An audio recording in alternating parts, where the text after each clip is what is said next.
இளையாத்தன் குடிமாறன்னு ஒரு நாயனார், நாயன்மார்கள்ல ஒரு நாயன்மாயன். அதெல்லாம் பிரமிப்பா இருக்கும் அந்த சரித்திரங்கள்லாம். காரைக்குடி பக்கத்தில் செட்டிநாட்டில் இருந்தவர். அவர் ஒரு ஏழை விவசாயி. தினம் ஒரு சிவனடியாருக்கு சாப்பாடு போட்டுட்டு தான் சாப்பிடுவார். அவர் குடும்பத்து பழக்கம் அது. ஒரு நாளைக்கு நல்ல மழை, இது மாதிரி நேத்திக்கு இன்னைக்கு மாதிரி மழை. இதில் ஒரு வயிற்றுச்சல் என்னன்னா, அவ வீட்டிலேயே 2 நாளாக சாப்பாடு கிடையாது. 2 நாளாக சாப்பாடு இல்லை. ஏன்னா நெல் இல்லை. பொதுவாக கிராமங்கள் எல்லாம் 10,000 ஒன்று உண்டு, அதில் நெல் வச்சிருப்பா. இது மாதிரி ஆடி மாதம் மார்கழி மாதம் வரத்தே ஒரு டிமாண்டு வரும்.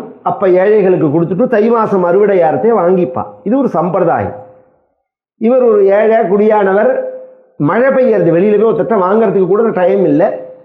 இவர் மனைவியும் கார்த்தாலேருந்து பட்னி. அன்னைக்கு ராத்திரி 9 மணிக்கு ஒரு சிவனடியார் மழை கொட்டிகிட்டே இருக்க வந்து ஒதுங்குறார். சிவாய நம சிவாய நம அப்படின்னு வந்து நமஸ்காரம் வரார். உடனே இவர் மனைவியை நமஸ்காரம் பண்ணினார். அடிகளே சாப்பிட்டாச்சான்னு கேட்டார்.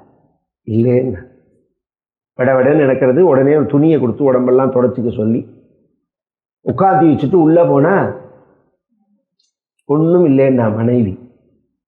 ஒரு நிமிஷம் யோஜனை பண்ணார். நீ இரு, வந்துட்டேன்னு சொல்லிவிட்டு வயலுக்கு போனார்.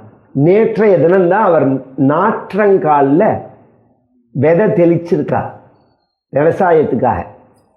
பொதுவாக மழை பெஞ்சா என்ன ஆகும், விதை ஒதுங்கிடும். விவசாயத்தில் பார்த்தவாளுக்கு தெரியும். அந்த விதை விட்டு 4 நாளைக்கு மழை பெய்யக்கூடாது. அப்போதான் விதை பிடிச்சிக்கும். அந்த ஒதுங்கின விதைகள்லாம் எடுத்துட்டார். அத்தனையும் எடுத்துன்னு வந்தால் அந்த நெல்லெல்லாம் அடுப்பு மூட்டி கொஞ்சம் வறுத்துட்டு அப்புறம் உரல்ல குத்தினாதான் அரிசி ஆகும்.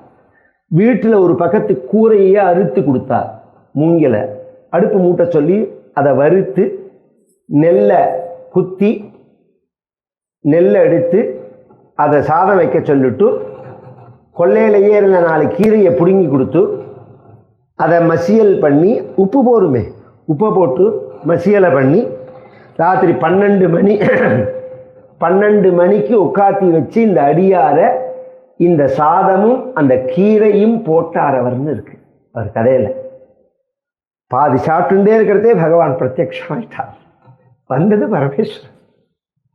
ராத்திரி வந்தது பரமேஸ்வரன். அதனால சுந்தரமூர்த்தி நாயனார் சொல்றார், இல்லையே என்னாத ஏற்பகைக்கும் அடியே இளையாத்தன் குடிமாறன் அடியார்க்கும் அடியேன். இந்த இளையாத்தன் குடிமாறன்கிற அந்த பக்தனுக்கு பரம ஏழை. மனசு இருந்தா மார்க்கம் உண்டுன்னு சொல்லுவா. பத்தில தனக்கு மனசு இருந்ததுன்னா வழி தானாவே தெரியும். ராத்திரி 10 மணிக்கு மேலே விதைச்ச நெல்லை பொறுக்கின்னு வந்து வறுத்தி இடித்து சாதமாக்கி சாப்பாடு போடணும்னா அதுதான் பக்திங்கிறது. அதுதான் உண்மையான பக்திங்கிறது.